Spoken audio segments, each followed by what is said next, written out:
Well, let's speak now to the former Prime Minister of Ukraine, Yatsenyuk, who joins us from Kyiv. Hello to you. Thanks very much for coming on the programme.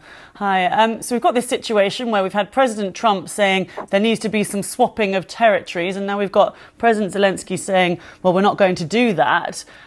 What do you expect of this meeting between Trump and Putin?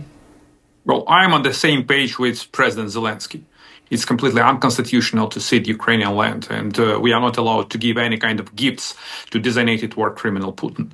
On the other hand, I believe that President Trump has enough ammo and has enough strength to budge designated war criminal Putin to get some kind of real concessions.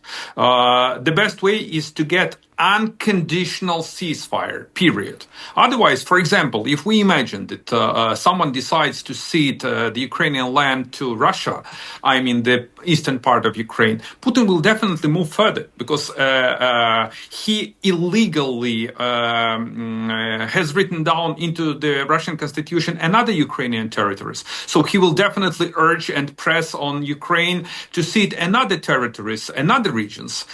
So in my humble opinion, it is a ploy. It is a KGB-style ploy. It's a no-starter, and Putin clearly understands that this is a no-starter for Ukraine. In this way, he first wants somehow to show to President Trump that he is ready to so-called peace talks, which is not true. On the other hand, he wants to split the unity between the United States and Europe, and he wants to ramp up pressure on President Zelenskyy inside Ukraine. That's the KGB tricks we are well aware of. But once again, I believe that the US administration and President Trump fully understands what is at stake. And I hope that President Trump wants to get the real Nobel Peace Prize for durable and just peace in Ukraine, but not for the peace on Putin's terms and conditions. But he doesn't seem to be looking for an unconditional ceasefire, does he? I mean, we're seeing reports that Trump is trying to get European leaders to accept a deal that would include Russia taking the Donbass region and keeping Crimea. That's what the reports are suggesting. And even from his own words, as I said, he's talking about swapping territories. So what are your expectations? I mean, are you being sort of overly optimistic, I suppose, as to what Trump might try to achieve? Well, I am quite realistic. I do understand that we are facing on the one hand, it could be a historic moment. On the other hand, it could be a breaking point. So it's up to the US administration and up to the Western world to decide whether to bend under the pressure of Putin or whether to press Putin.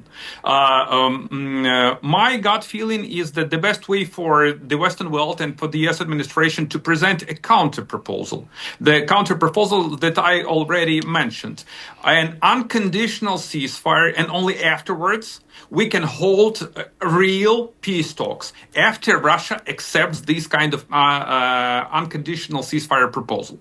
What about the chance of Zelenskyy's view changing? I mean, do you have to accept that some concessions will be necessary? This war has been going on. It doesn't seem to be changing particularly dramatically in terms of winners or losers. There does seem to be a bit of an impasse, really. And something has to change. There have been 3 rounds of peace talks already, haven't there, that have gone nowhere? Aren't some concessions on either side inevitable? We didn't have any kind of real peace talks at all. It was a kind of window dressing talks. It was a small screen, but not the real peace talks. In terms of concessions, I would be happy to get any kind of view of what kind of concessions Russia is ready to make.